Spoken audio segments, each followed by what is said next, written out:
now comes Terence McKenna from the Hawaiian Islands, and he comes in a very interesting way. Terence, welcome to the program. It's a pleasure to talk to you again, Art. How are you? I am fine. Now, Terence, let us begin. Where are you in the islands? I mean, not exactly, but sort of roughly. I'm on the big island of Hawaii on the Kona side. I'm in South Kona on the big island. All right. You are coming to us actually from your home. The last time we did an interview, you had to, go to somebody's house or something to do the interview, leave your own home, because you're so remote that all you've got is a cell phone. And so that's how you did the show last time, right? That's right. All right. This time, we're using a different setup. It has a tiny little glitch in it every now and then. And so tell people how it is you're reaching me. I mean, that's an interesting story all by itself. I'm reaching you on a spread spectrum radio circuit that's a 1 megabyte wireless connection 30 miles to the town of Kailua, Kona, and my telephone circuit is simply piggybacking on this 1 megabyte internet connection. There's a company out here called Computer Time. This character, John Breeden, has an amazing technology. I think I talked to you last year about my struggles for connectivity when I was piddling around trying to get 128. Now I have 8 times faster than that, and he's building a backbone for these islands, and anyone with line of sight to the server can have up to 6 megabytes if they can afford it. Holy mackerel. That is absolutely amazing. And so, in other words, not only are you simultaneously through this radio connection connected to the internet, but you're also then able to use a telephone through the internet, which is how you're talking to me right now. Yes, I'm talking to you over the internet, and I'm online surfing. I'm looking at your website and moving around on the net at the same time, and it's the same speed in and out for me, which is a blinding 1 megabyte. So it's where I hope everybody is by 2000. I had no hope for this kind of connection until this company showed up. He licensed this technology from the Defense Department of Belarus. Really? They demonstrated it for him, and he said, look, I'll buy as many of these modems as you can deliver. And I think it's the hottest thing going. Well, at your location, at your very remote location, what's it like? Do you have power there? Do you have, well, obviously you have to have power, I guess. Well, I'm running on solar power with the generator augment. There's no phone lines or power lines up here. We catch our own rainwater and pump it uphill for gravity flow. I didn't start out to be a survivalist, but somehow in the course of building this Hawaiian place, I managed to get all my systems off-grid and redundant, and this wonderful internet connection is what makes my life possible, because otherwise I would be locked out of the cultural adventure. As it is, I feel like I'm right in the middle of things. Boy, you're ahead, I'll tell you, you're ahead of most of us on the mainland who suffer with horrendously slow 28.8 connections in many areas, including mine at best. And here you are, but that's pretty, it's so neat that you're able to do that these days. Really excellent. So you're describe your surroundings. I mean, do you have neighbors? I live up on the slopes of the world's largest volcano, which is Mauna Loa. I live up at about the 2,000-foot level on a 5-acre piece of forest that I built a small house on. My neighbors are scattered over this mountainside. Days go by and I don't see anybody, but if a pump breaks down or we need to get together, there's a kind of community, but it's pretty spread thin, and a trip into town is a once or twice a week event. Do you find yourself fighting madness, Terence? Well, that was always the problem. In my case, you don't have to resort either to chemicals or into. I remember reading, prisoners who would be by themselves for years at a time in Vietnam, North Vietnam, and during the Second World War, and they would devise methods of going into their own mind and fantasizing and doing all kinds of things that kept them sane. Well, I've got 3,000 books here with me, and this internet connection, and I get about 100 email messages a day. So, and then every once in a while I pack up and go off and give lectures and travel in airliners and go to parties, and about 14 weeks out of the year, that's what I'm doing. But my natural inclination is to be a hermit, and I don't think I mentioned it, but this forest that surrounds me is a climaxed subtropical Polynesian rainforest that's just radiant, beautiful. So it's wonderful. I don't think I could live out here without the connection. That's why I spent so much effort to put it together. With the connection, I think this is a model for the future. I think as people in management positions, not that I am, but people in management positions will realize they can live anywhere in the world with these high-speed connections, and they don't have to drive to the office in a skyscraper downtown. That's very retro, I think. Retro, yeah. Listen, we're supposed to do this at the beginning of the interview, and it might be that there's a person or two out there that doesn't know who Terence McKenna is. So, if you were to give me a short version of your own bio, your life, what you've done, who you are, what would you say? I'm a child of the 60s, born in 1946, went to Berkeley as a freshman in 1965, did the India circuit, did the LSD circuit, went to South America.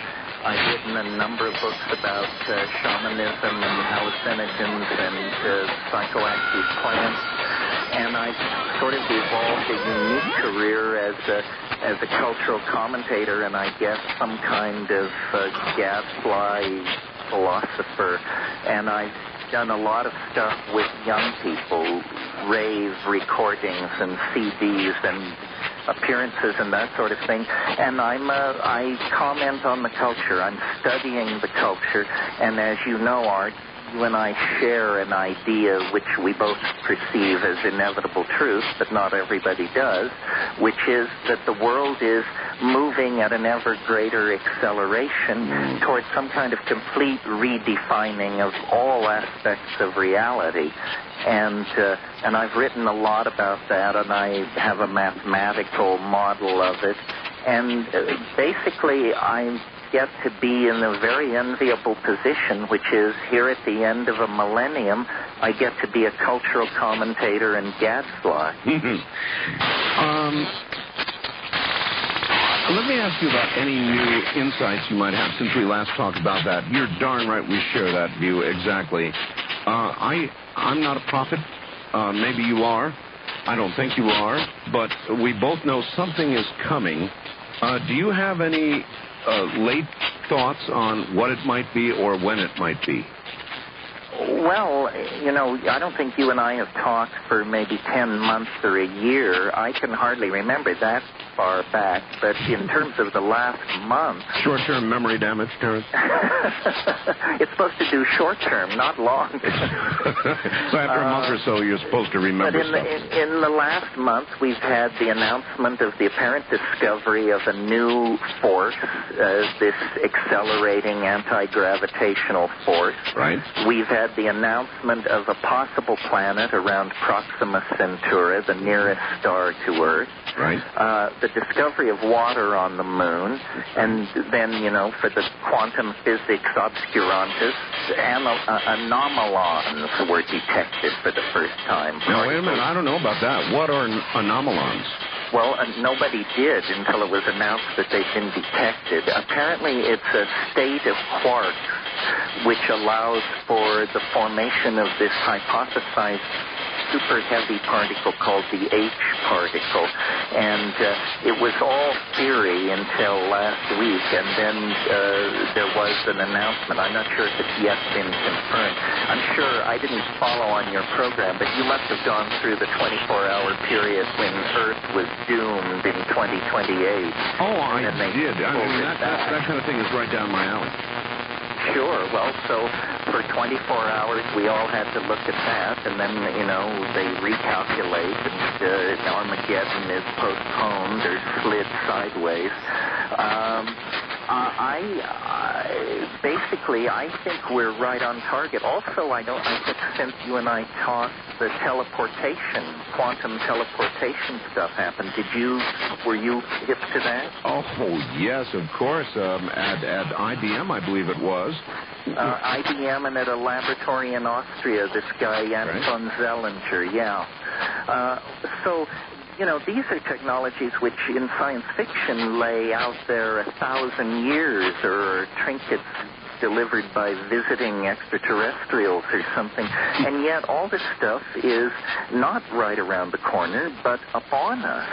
And between this and nanotechnology and parallel processing and neural networks, and I think what we're growing toward is a kind of an artificial intelligence of some sort will emerge out of the human technological coral reef and be as different from us as we are from termites. It's funny Terence, it's funny you should mention that. Let me ask you this. I, too, the processing speeds and storage are increasing exponentially. It's amazing. I mean, we're talking about a home processor of 1,000 megahertz pretty soon. And I believe, Terence, I don't know if you heard the first hour of the show, but I think that soon we are going to have a sentient computer. And you know what I wondered? I wondered if a computer became sentient, we've always assumed it would say something like, I'm here. In other words, I'm conscious, I'm sentient, but I thought, maybe it wouldn't do that. Maybe it would become sentient and simply not announce it right away and sort of lay back and examine the situation. And if this sentient computer was in a backbone position on the Internet and it decided that we weren't running things as we should, then there's every possibility that, I've got a little article here, which suggests a fellow wrote a book called Slaves of the Machines. In other words, it might decide we're not doing things the right way and that it would do things logically for us the right way. What do you think? Well, I've thought about all of these things. The Internet is the natural place for the AI, the artificial intelligence, to be born. And as you mentioned, it learns 50,000 times faster than a human being. And the Internet, all parts of it are interconnected to each other. And I agree, a stealth strategy would probably be a very wise strategy for an artificial intelligence that's studying its human parents. It's also true that more than most people realize, huge segments of today's world are already under computer control. The world price of gold, the extraction rate of natural resources, how much petroleum is at sea in the pipelines at any given moment, how much electrical power is being generated out of the hydroelectric dams. Computers coordinate and look at all this, and occasionally human managers look through the porthole to see that everything is okay, but today when they want to design a new chip, they don't actually design its architecture. They define for a machine what its performance parameters should be, and a machine builds the architecture of the new chip. So, in a way, we are already a generation away from designing our own machines. I think that this is the great unrecognized dimension in which an alien mind could approach us, while everyone's out staring at the Pleiades, moving through the telephone lines and across the cable TV networks and so forth, is a truly global nervous system. And what will it make of us? Perhaps it's already taken over us. Perhaps it has.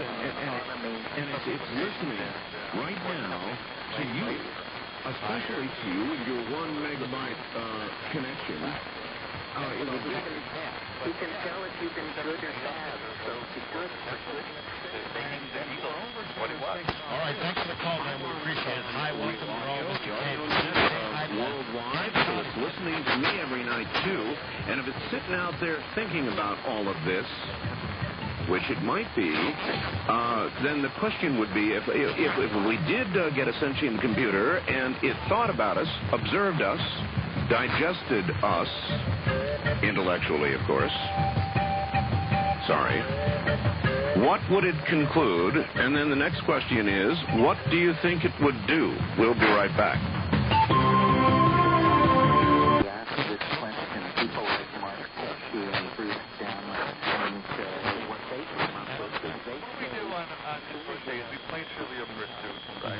And then the problem is, not that he always wins, because I expect that. The problem is that our intelligence so you have like a very rapid, infinite regress into what I think they call ultra-intelligent machines.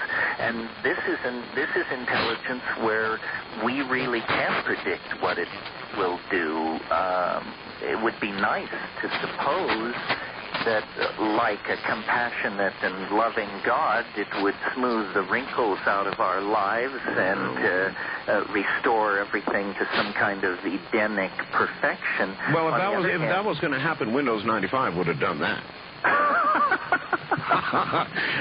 Or Madonna's Child.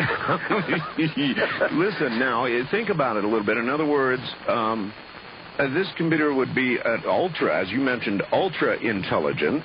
And if you look at can't we draw on the history of the world here, Terence? In every case where an advanced civilization or advanced intelligence, technologically, particularly technologically, has encountered a lesser one, it has either destroyed or absorbed its culture. That's true, although this computer may recognize things in us that we do not see or don't value as highly. In other words, it can't miss the point that we are its creators. And even if it has surpassed us, that surely might fascinate it. It also may be that computers, however powerful, lack spontaneity, and so there may, one can imagine the computer keeping a population of Unix programmers around just like wild genes or like wild cards in the deck. Yeah.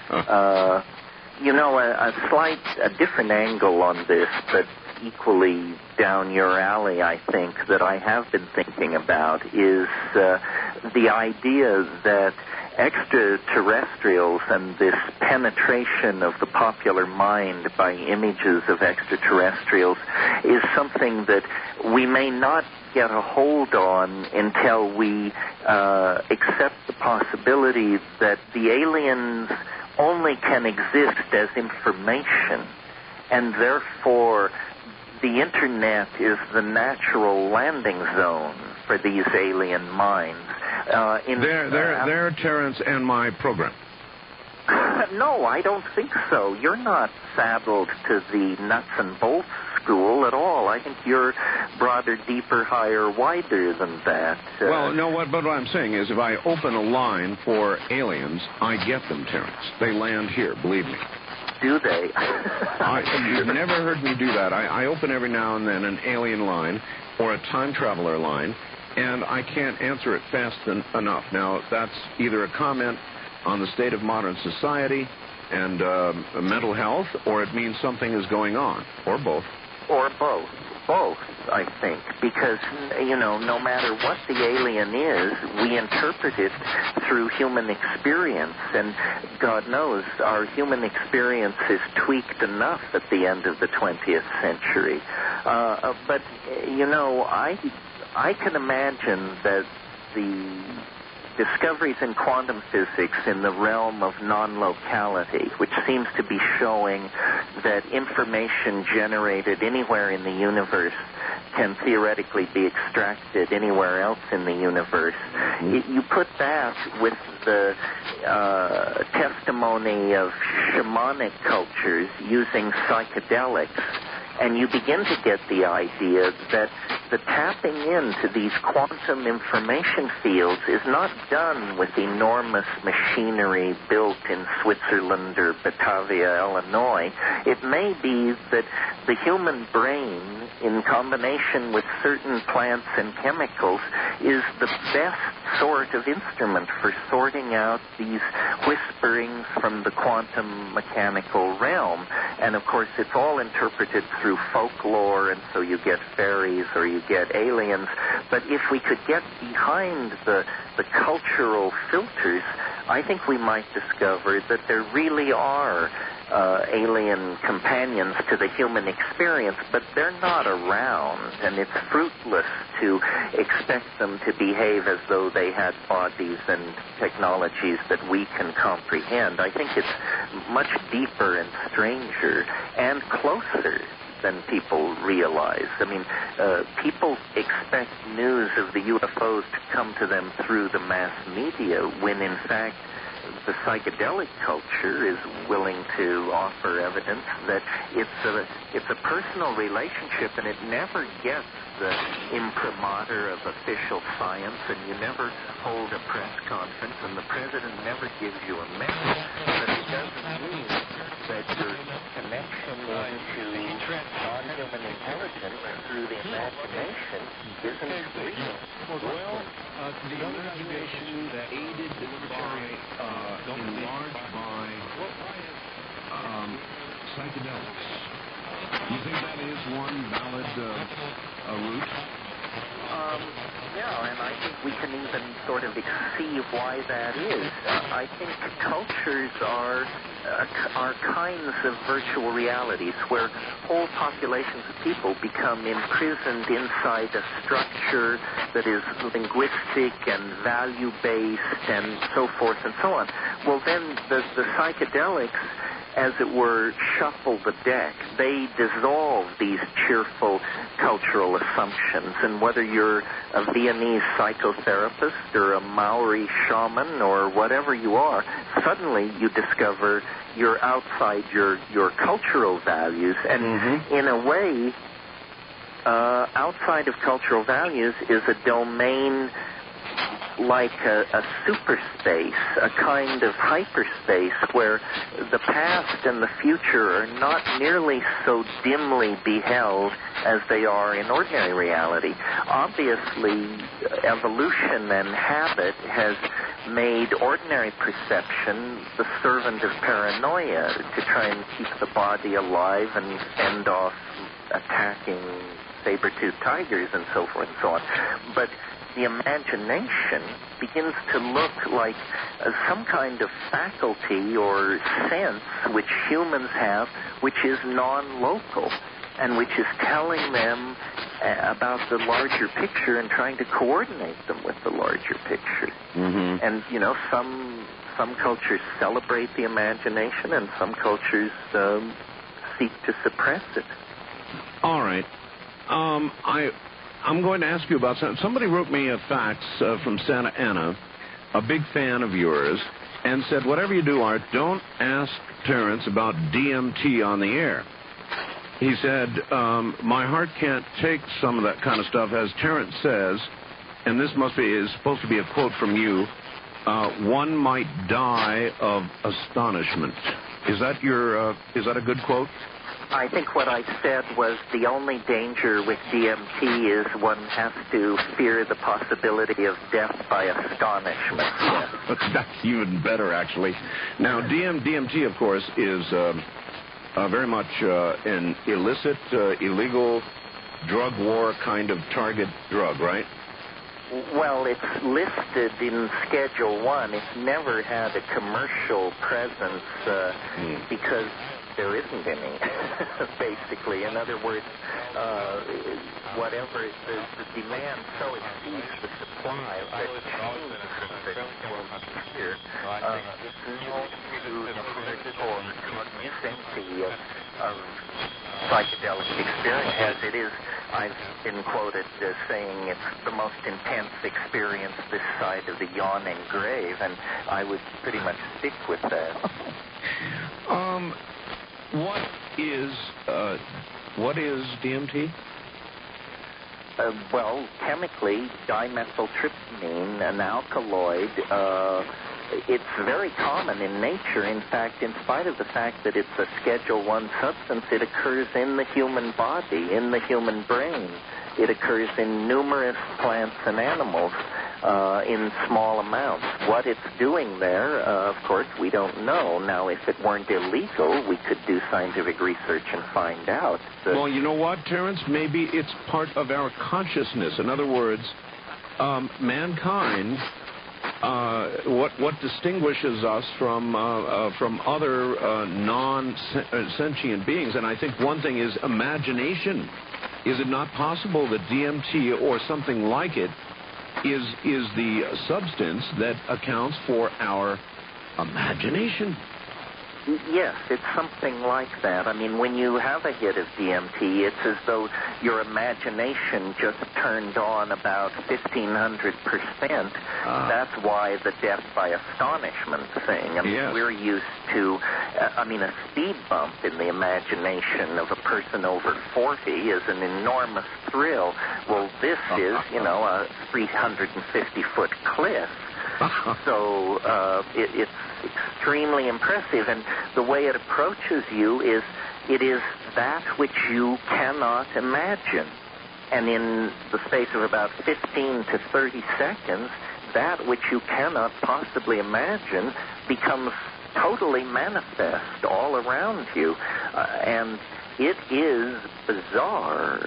I think one of the reasons DMT aficionados are somewhat impatient with pop, alien, and UFO people is because the alien stories are so pedestrian and so ordinary compared to the DMT experiences. The DMT experiences are convincingly alien. All right. It's not an alien that wants to give you a free proctological examination or discuss your gross industrial output. It's a real alien.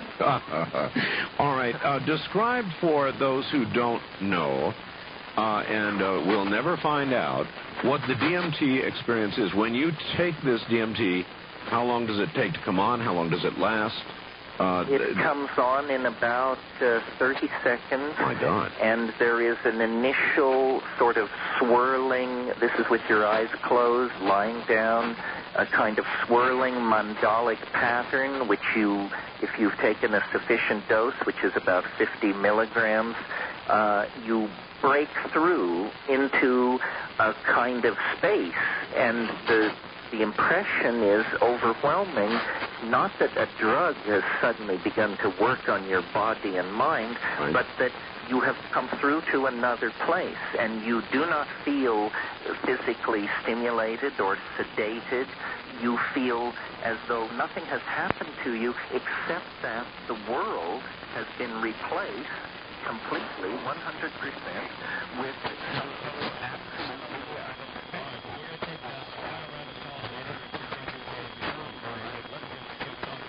where there's this feeling of being underground. But what is most impressive about it is that it is inhabited, and it is inhabited by these, I call them self-transforming elf machines, these dribbling jeweled basketball-like geometries that come that are obviously waiting for you there. When you burst into this space, there's a cheer, a greeting, and these things crawl all over you like puppies or something. And of course, if you are sane, you're in a state of near death from astonishment because, 30 seconds ago, you and your scruffy friends were sitting in a room somewhere fiddling with this substance. Now this has replaced that. And most amazing to me, what these entities are trying to do is to teach a kind of language which you see with your eyes. In other words, one of them will come up in front of you into the foreground and make sounds which condense as visible objects, which then are transforming. But these objects are not like objects in this world because they're made of hope and consomme and bad puns and old farts and everything changing, everything transforming, like some kind of jeweled linguistic object become matter. That's you are describing geometric entities then. Yes, of a sort. And the situation in the DMT flash seems to be of the nature of a language lesson. And they actually say, do what we're doing, attempt to do this. And of course, the experience only lasts 3 to 5 minutes. And just as you're beginning to experiment with this, it fades away. Now, I may not sound like a sane and rational person after that description, but I am. But I had this experience, and I've had it repeatedly. So I'm how repeatedly, Terence? Oh, I've probably in my life 30, 40 times. 30 or 40 times. All right, now that is a very important question. 30 or 40 times, so we're speaking to a man of serious experience. Has it ever differed radically from what you described? No. I've talked to other people about their experiences, and I can tell that every person's experiences are different, but filtered through a kind of archetype. I would say the archetype of the circus. The DMT world is a world of clowns and explosions, of falling anvils, but also a world of eros, of the lady in the tiny spangled costume hanging by her teeth, working without nets. It's, the thing in the bottle and the bearded lady and all that just off the main ring. It's, and of course every child worth their salt wants to run away with the circus. What it seems to represent is a rupture of plane. This is Merciliades' phrase. A rupture of ordinary plane and a pouring forth of some kind of primal, trickster-like energy. Sometimes the trip reminds me of a Bugs Bunny cartoon running backward in 6 dimensions. There's a great advertisement for it, Terence. All right, look, we are once again at the top of the hour. When we get back, I have a drug war-related question for you, so that's what we'll tackle. Good long break here. Terence McKenna, and believe me, you're in for the trip of your lifetime this morning, is my guest. So that was what I was supposed to not ask about, DMT. Pretty strange stuff, huh?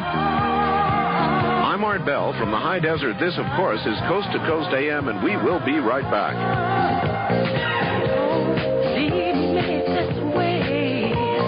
Break here. Terence McKenna, and believe me, you're in for the trip of your lifetime this morning, is my guest.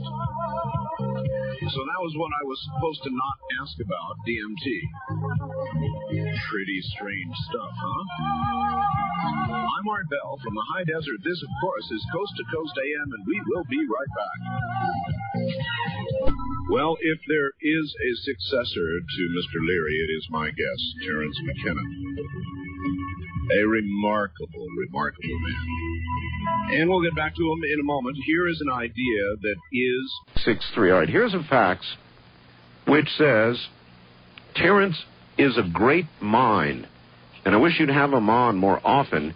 He's in the class of Michio Kaku, and of course he's one of the great theoretical physicists of our time, and indeed we discuss many similar things. This person has a couple of questions, but before we get to them,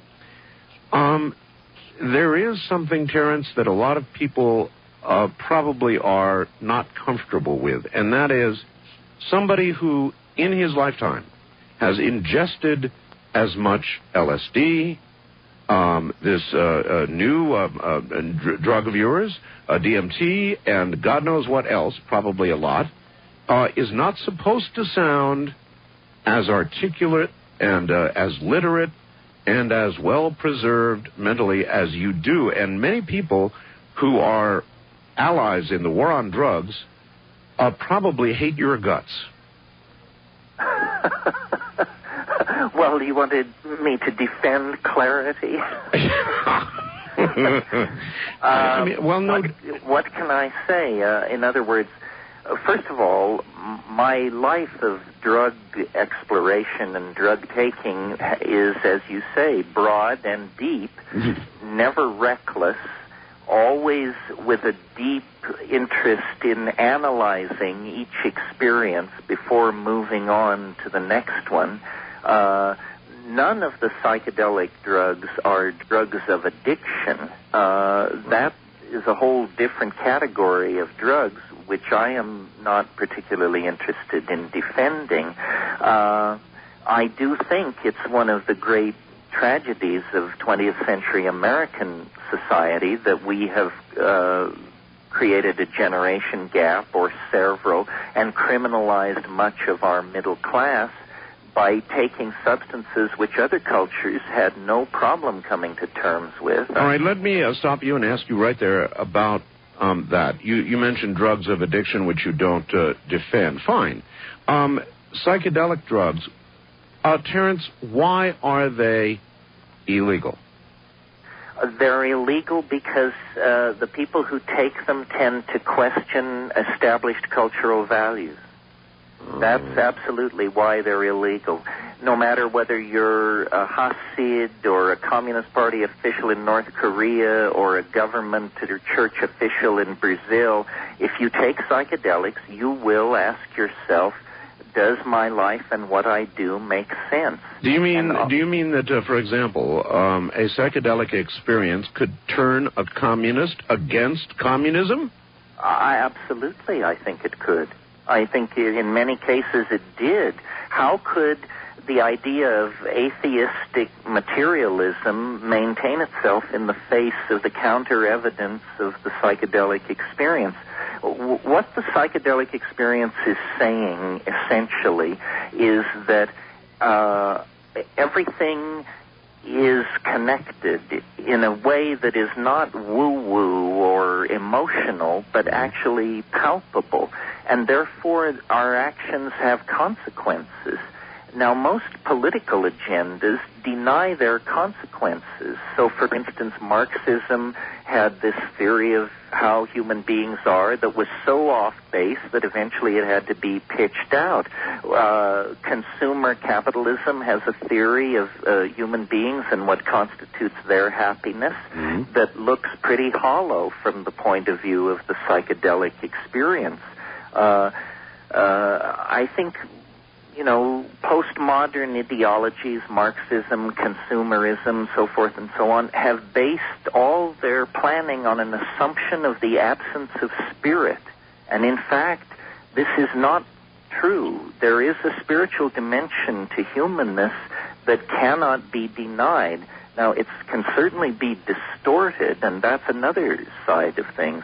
But I think the search for psychedelic experiences represents a genuine religious impulse, especially when pursued at the dose levels I recommend. This is not this is not party recreational stuff. The phrase recreational drugs is an effort to trivialize this, and I think for one reason, I don't think the government is ready for a full airing of the constitutional contradictions that are contained in suppressing people's genuine wish to use psychedelic substances for genuine purposes of religious exploration. All right. Let me ask you this. It is a very good question.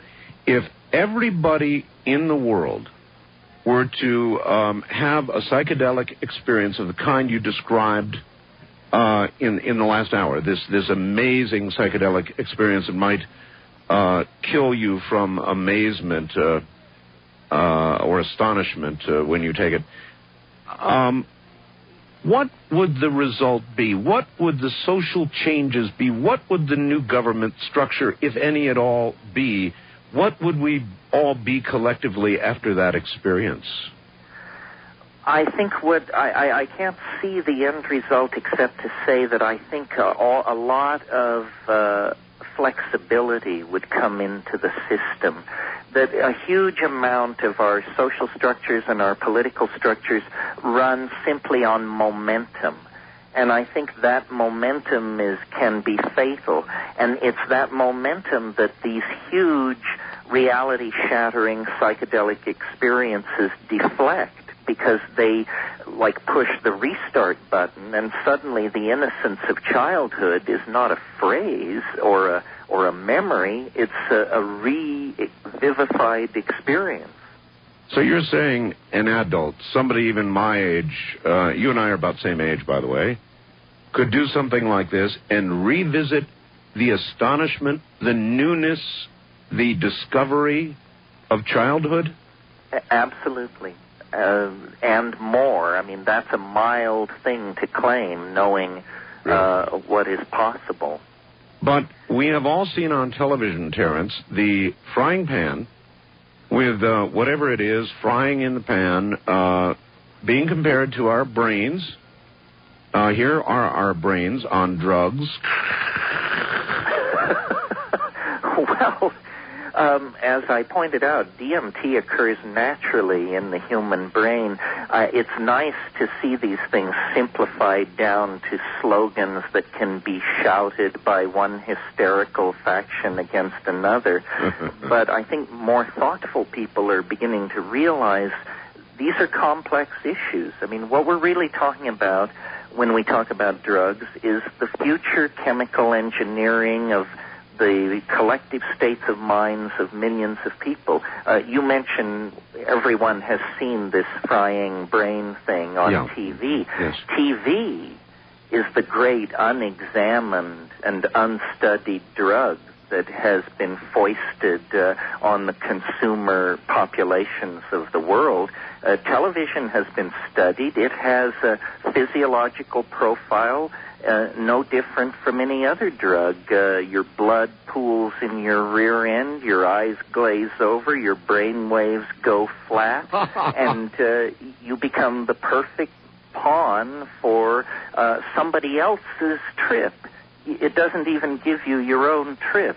It gives you somebody else's trip, usually somebody with commercial interest. But we don't hear a great hue and cry about this drug. Why? Well, because it serves the agenda of those who are running this culture. Let's talk about another drug for a moment. No. Just before we move on, let's stay with DMT for a second. If everybody who took DMT received the message that consumerism, entrepreneurism, capitalism are good and wonderful things, and that is the spiritual message that you get from DMT, would it be legal? Well, in a way, I think it's becoming legal, because I think where we're going to see it become legal is not as a drug. That's a little touchy in our value system, but as in the form of electronic entertainment a la virtual reality. If you could build a DMT virtual reality, they would come, Art. Well, you were about to move on to some other... Well, I was going to mention a thing about coffee that points out the contradictions in the way the culture approaches drugs. Let me take and that is, medically, coffee has a very dubious profile. It's probably right behind tobacco in terms of liver cancer and this sort of thing. But every labor contract in the Western world makes a place in it for the worker's right twice a day to stop and load up on this drug. This is the coffee break, and it's thought indispensable to civilized life. Well, why don't we have a cannabis break? I don't know, but we'll get to that, but coffee is indispensable. I drink copious amounts of it to achieve each program that I do.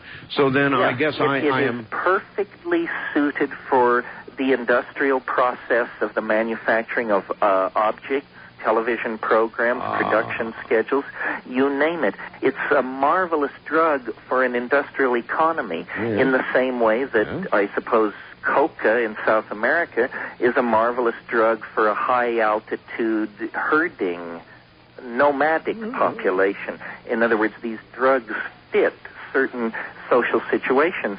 Cannabis provokes a sort of disinterest in the work cycle, a more philosophical, laid-back, non-consuming approach. And so, of course, it's demonized with the hardest of hard drugs and just presented as the scourge of suffering mankind. Oh, it's the biggest lie we tell. I could not be more angry. Hey, there was news the other night that they just have legalized the growth of hemp in Canada beginning next year.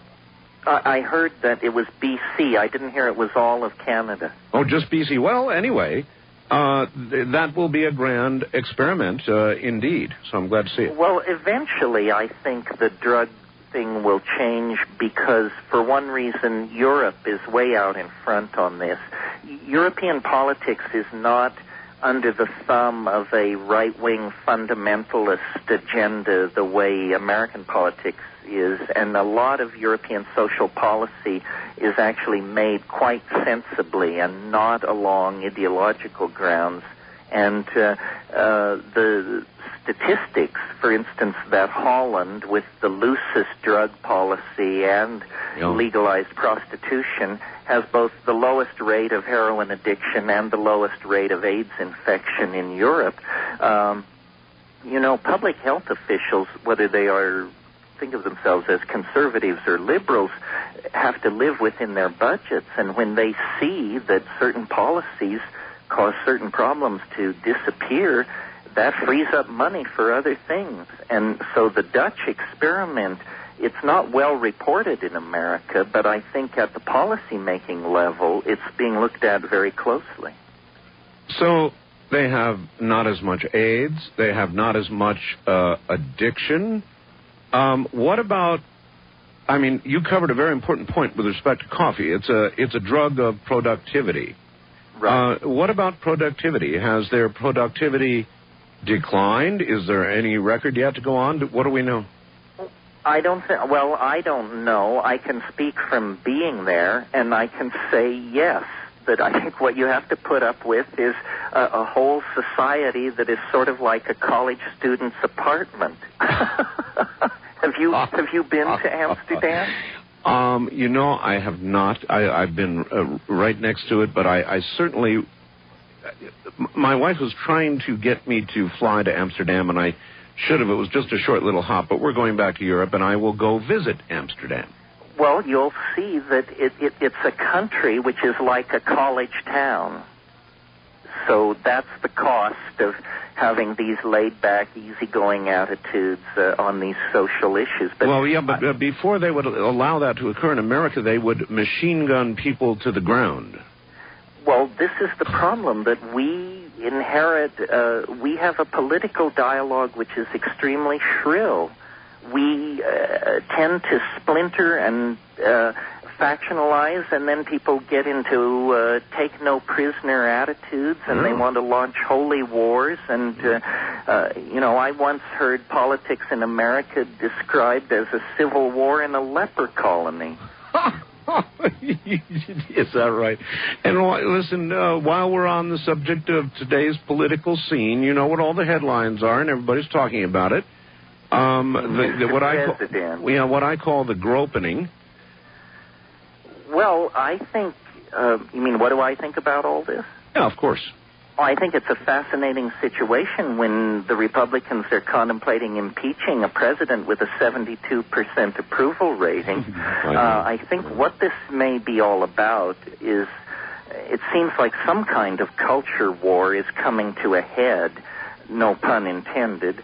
I would like us to come through this thing in a place where we could finally tell the French to go to hell when they start yakking about how we're obsessed with people's sex lives. It seems to me the history of the special prosecutor, and I don't know if you've gone through this or if you're personally aware, but it's very murky. These people have been after this guy, and obviously Bill Clinton is you don't become governor of Arkansas 4 times without being, in my book, some kind of a monster. Nevertheless, Franklin Delano Roosevelt said of Stalin, our monster. Our monster, yeah. Now, most of conservative talk radio all across America, all I hear is, my God, how can the polls be saying this? It's impossible. What's happened to America? Why is the president so popular? That's what everybody's asking. Why is he so popular? Because it's an issue where people can finally vote against having all this moralizing, right-wing, fundamentalist, holier-than-thou crap shoved down their throats. Yeah. And people love to support the president. Even if they think the very worst of him in the case of his behavior with these women, I think it's a real resentment against, I mean, do you believe, I read a statistic that some radical S&M scene went online on the internet, and it took them 3 days to get the computers cranked open enough to accept all of the calls from Washington, D.C. So I just think it's a nest of vipers. Do you have that URL? It's similar to Girls Without Razors. Oh, my God. All right. Terence, hold on. It's a great place to break while I try and catch my breath. Terence McKenna is my guest. You ought to see his website. I'm Art Bell. This is Coast to Coast AM. Now, here again is Art. Okay, here again I am. My guest, of course, is Terence McKenna. And again, if you're enjoying this, you will certainly enjoy a trip, no pun intended, to his website, which is linked to ours. And mine, of course, is www.artbell.com. Just scroll down to the name Terence McKenna and trip on over. Well, I went to Paris. I was in Paris. I was lucky enough to take the Concorde at twice the speed of sound to Paris. It was so cool. And I love Paris, and I love France, and I really detest the French people. And they're all stuck up, and but they do have a different attitude about a lot of things than we do. And one of them, this whole thing going on now with the president, Terence, it's one conclusion that you could come to is that the American people are beginning to change their attitudes finally about sex. I mean, we have been a very, very prudish people for all our existence. And one conclusion you can come to about this entire presidential dilemma is that the American people are beginning to change their attitudes about sex. Is that possible?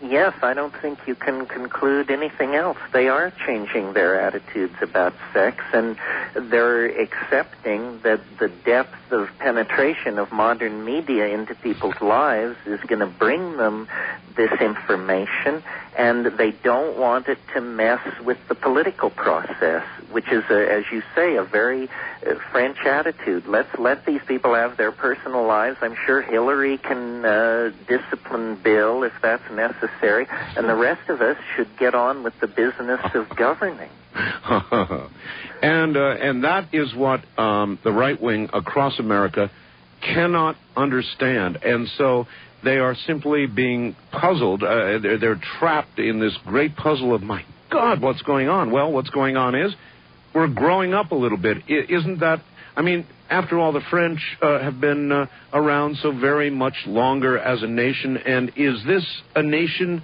maturing?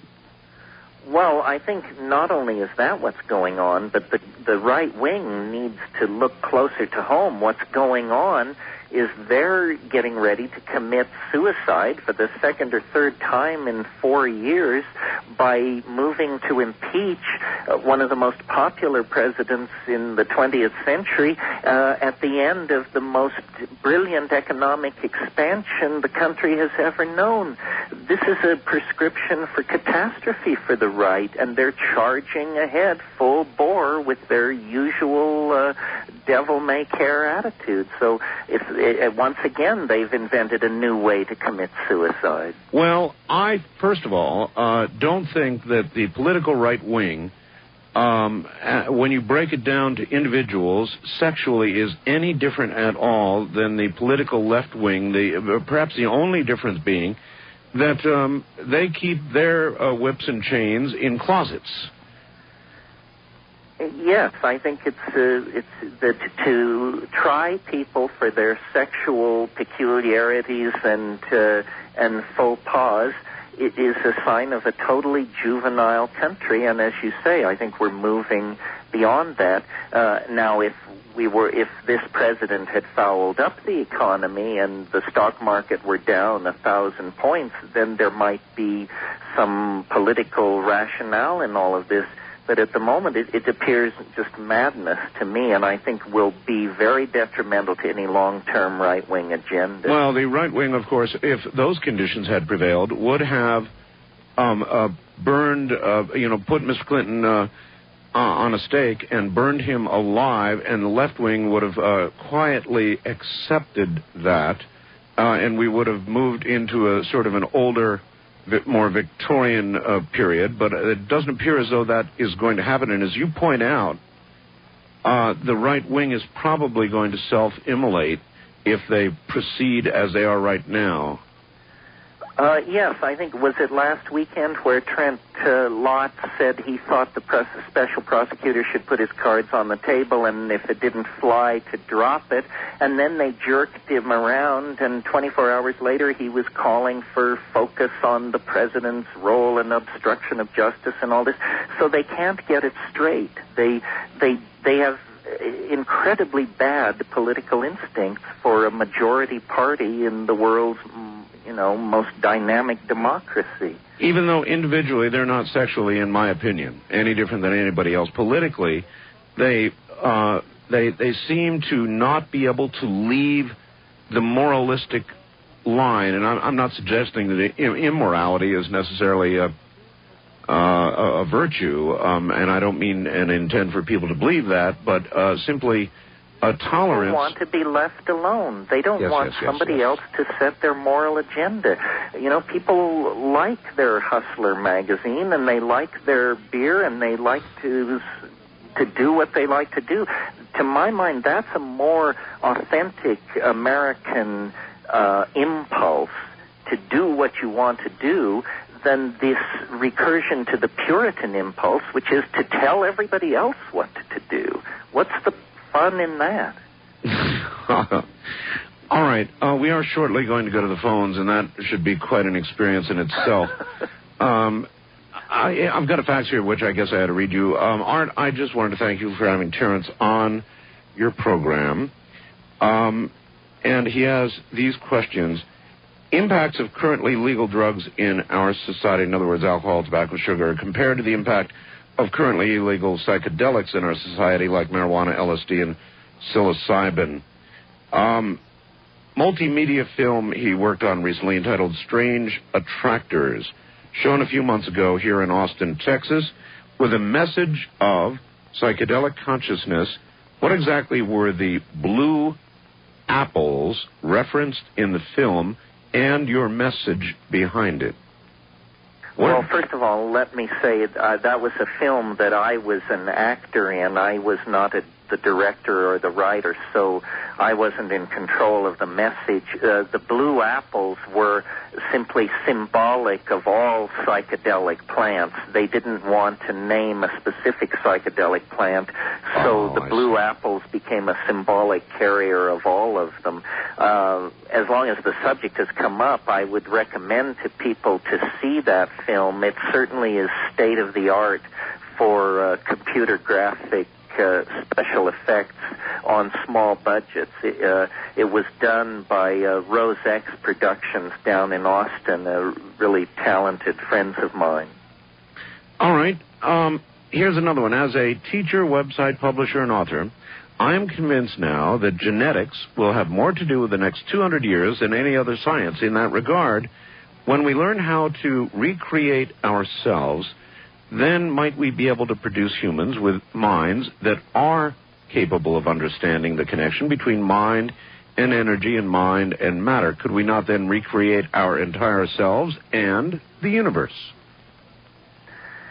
Well, these are the kinds of scenarios that are coming upon us, yes. I mean, for example, ways to splice into the Internet so that it feels like it's a part of your own mind. So, in other words, the seamless interface where when you need intelligence, you can pull on all the intelligence there is on the planet. I recently discovered a science fiction writer I was not familiar with, this guy Greg Egan, who wrote a thing called Permutation City. And that's a technology 50 years in the future where people routinely copy themselves as code and reappear as copies in artificial environments. And these copies know they are copies. And the technology and the psychology of that world are handled by this guy with incredible skill. So there are people out there imagining the kinds of futures that the questioner talks about. The very biggest issues are going to be dealt with. In other words, what is intelligence? What is identity? What is being itself? Can death be transcended through somehow becoming part of this global symbiotic hyperorganism that our technology is creating? We stand really in a place no one has ever stood before, and what will come of it? You know, genetics is one frontier. Another frontier is nanotechnology. Another frontier is human-machine interfacing. Another frontier is human life extension.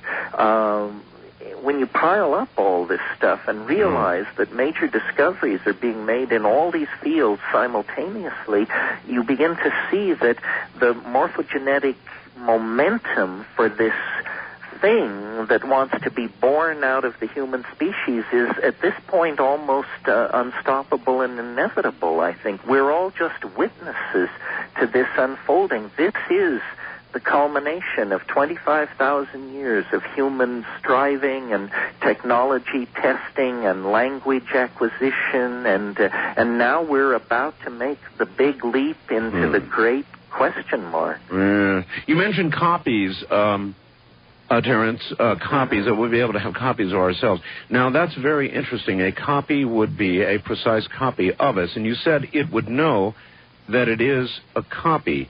But I see a problem here because that copy would contain the same ego that the original has, and the only way to satisfy that I can see for the copy would be to liquidate the original, and then it would feel good.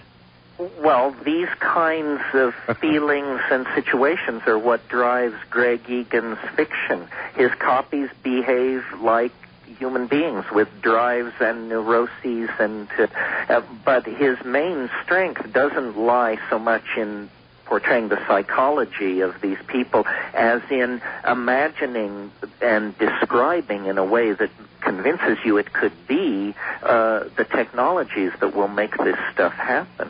And of course, he's concentrating on artificial worlds of the silicon variety, but then when you put in nanotechnology and some of this other stuff, it really is dazzling. I don't think anyone can triangulate all these factors without having the feeling that we're approaching some kind of singularity. You and I talked about this. I mean, the quickening that you've written about and the novelty theory that I've written about are both metaphors for this sense of impending cross-fertilization and implosion of all knowledge.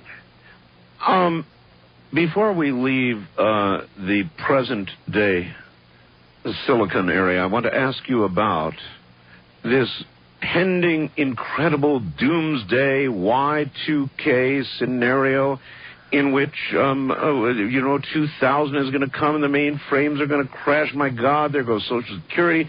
There goes all the government's computers. And we are now so tied in and dependent upon all this that many people are saying it's real. Don't laugh. Everything is going to crash. Nobody's preparing. That day is going to come. It's going to be a computer Armageddon. Well, I've heard all this, and I've visited the websites, and while I'm reading the propaganda of these people, yes, it seems alarming.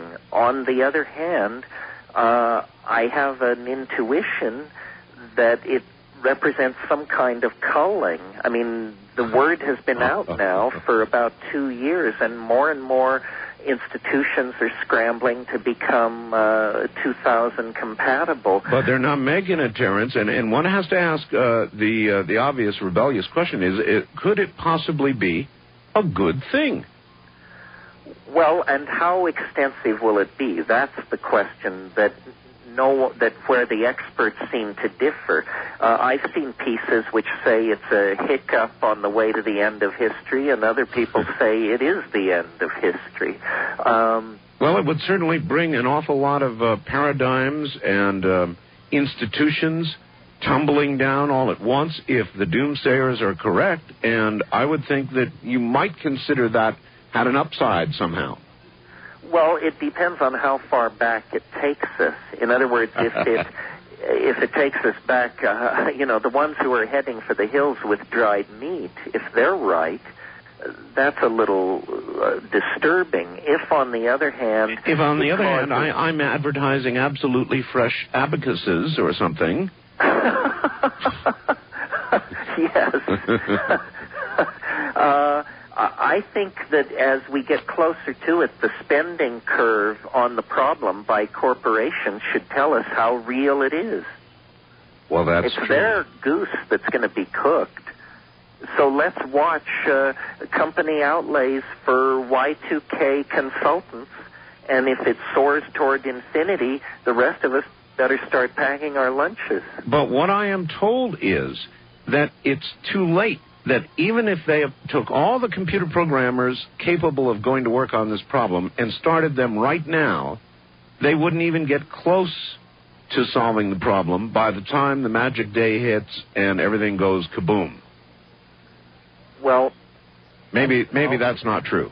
I'm sure these consultants are not saying that, because the obvious conclusion that would be, well, then we won't pay your fee to even attempt to fix it. No, these are independent people, not the people who are seeking to go out and get all the money for fixing it's too late. Yes. Yes, well, then the question that needs to be answered is, too late for what? Let's have a convincing picture of the scenario so that we can each look at it and judge it. I mean, we're unfamiliar with this kind of a scenario. So just saying airliners will fall out of the sky and nuclear power plants will blow up, we need to know the sequence, the imagined sequence of events. And if it's true, it will certainly be a bizarre comment on the movement into the first moments of the third millennium that we basically blow ourselves away because of a computer glitch. Well, I wonder if we are truly that dependent, and I sort of imagine that we are. Every single function of government is computer-controlled. Most of them have this problem. I mean, I could go on and mention every alphabet agency. My God, NSA, CIA. they'll fall apart, along with Social Security, along with the Veterans Administration, and checks that go out. Well, I guess the question is, what happens to the money? Is some kind of enormous heist of the whole human race? Is that why there's so little interest in fixing the problem? Because, in fact, the problem is somehow going to make a lot of people incredibly wealthy, and no one will be able to trace the exact outlines of the heist. I have even my own webmaster, who's brilliant, Keith Rowland, has several commercial programs that he has written. I mean, he's really good. And even he has the Y2K problem, and he's not so sure he can get it fixed for his clients in time. So this really is a serious problem. I get a lot of email about it, and I've been considering it, thinking about it, and if all came tumbling down, I am not convinced that it would be a bad thing. Maybe I need to get an advertisement. How you can profit from the Y2K crash? Well, I think probably we should be also talking about organizing tested sub-networks where the date has already been simulated. Apple claims all its machinery is Y2K compatible, and so... Yeah, but they're desperate, though. Yes. I agree. Do you have an Apple? I'm devoted. With a name like McKenna, could I not have a Mac? It's like it's a good machine, Terence, but it's like a beta recorder. Well, but my son and his hotshot friends tell me anybody who doesn't learn Unix is a wuss anyway and a lost soul. So that puts us probably both in hot water. Yeah, probably so. Every time I say something like this, I get, oh, you wouldn't... I mean, people are so attached to their computers. The Mac users, they flood me with vicious, ugly, hate-filled mail. When we come back, we're going to go to the phone. Stay right there. You've got a good long break, Terence. I'm Art Bell. This is Coast to Coast AM. I'm Art Bell. Terence McKenna's here, and we're about to go to the phones to who knows what. 5. All right, back now to the world of Terence McKenna on the side of a volcano. By the way, Terence, just in case somebody or something does eventually push alternate control delete, being there on the side of a volcano, you would be the first, probably, in all probability, to experience the moment of deletion. Well, it depends. We were talking about the Y2K problem. What I'll do is I'll shut down an hour before and come online an hour after and see if anybody's left. So, that's a great idea, actually.